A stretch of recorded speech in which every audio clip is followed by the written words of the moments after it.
사실 이 역지사지의 태도가 한국 사회로 지금 필요한 것이 아닌가?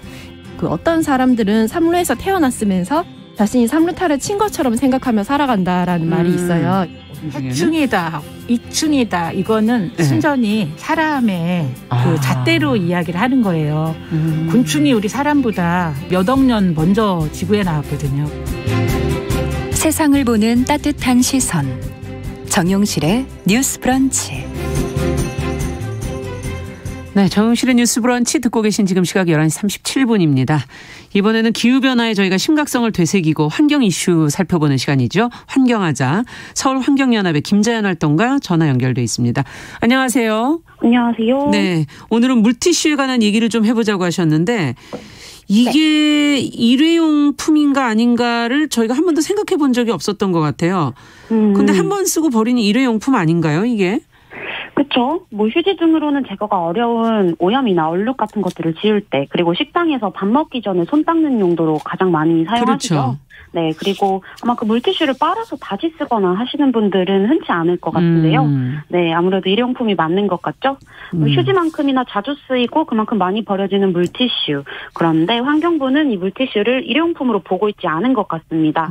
플라스틱이 함유된 이 물티슈들은 버려지면 썩지도 분해되지도 않는 그냥 쓰레기가 되고 많은데요. 네. 오늘은 이 물티슈가 어떻게 오염을 시키고 있는지, 그럼에도 불구하고 왜 일회용품 품목에 포함시키지 않는지 나눠보고자 합니다.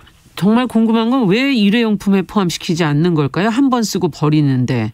그러니까 정확하게 오는 11월 24일부터 시행되는 일회용품 규제 대상에 포함되지 않는다는 것을 의미합니다. 다시 말하자면 이제 일회용품 쓰레기 저감을 위한 정책에 물티슈는 들어있지 않다는 말인데요.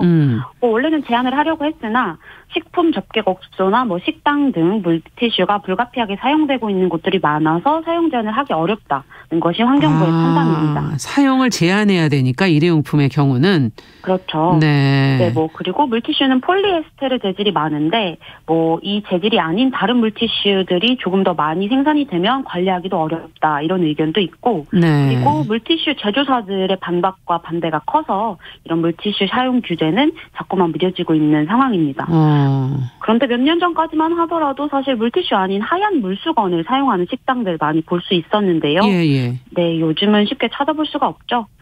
2000년대 초반까지만 해도 한 450여 곳에 달하던 이런 위생 물수건 처리 업체는 물티슈 사용량이 너무 늘면서 절반 정도로 줄었다고 합니다. 그렇군요. 이렇게 환경 오염의 주범일 수밖에 없는 물티슈를 정부 차원에서 정확하게 규제하지 않거나 일회용품에 포함시키지 않는다면 국내 환경 정책은 후퇴하는 거라고 볼 수밖에 없습니다. 네, 지금 한규봉님께서 물티슈가 펄프로 만드는 게 아니라 플라스틱이라 환경에 좋지 않습니다, 이렇게 좀 적어주셨거든요.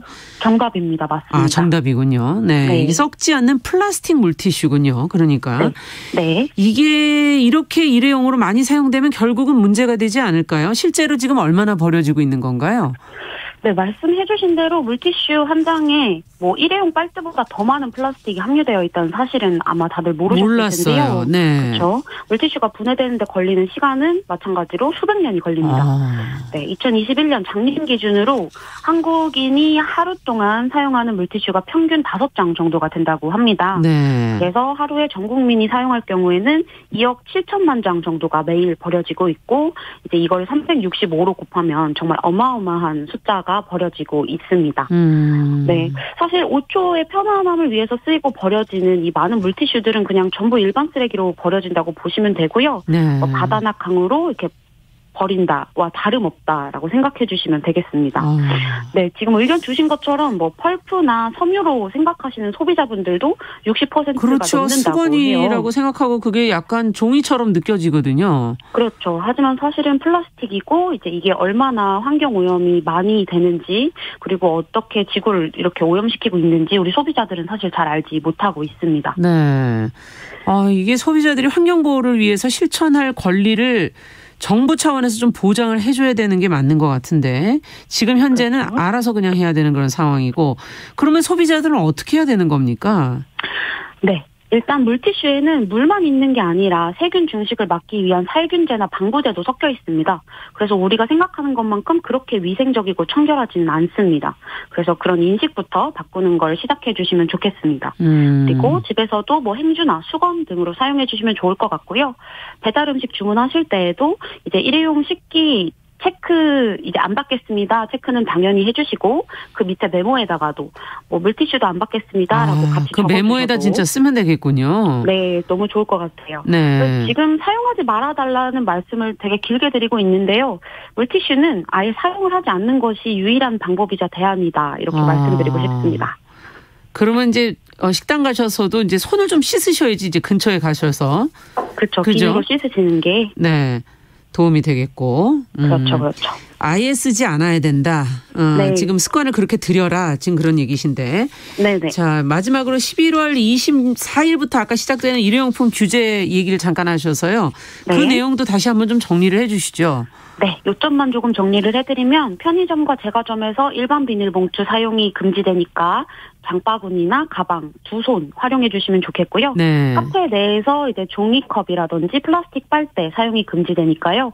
뭐 종이컵 말고도 플라스틱 컵 등의 일회용품 사용 줄일 수 있도록 텀블러 챙겨주시면 좋겠습니다. 네. 그리고 물티슈 사용 자제해 주시면 물론 너무 좋겠고요.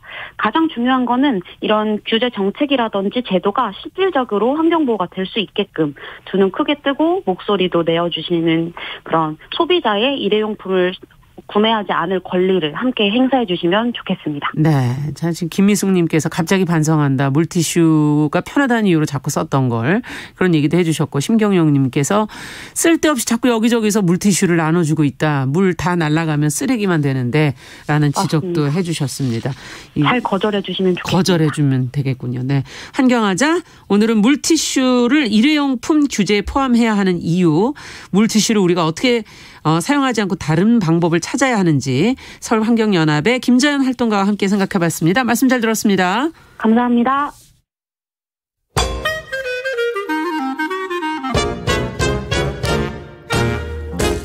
모두가 행복한 미래 정용실의 뉴스 브런치.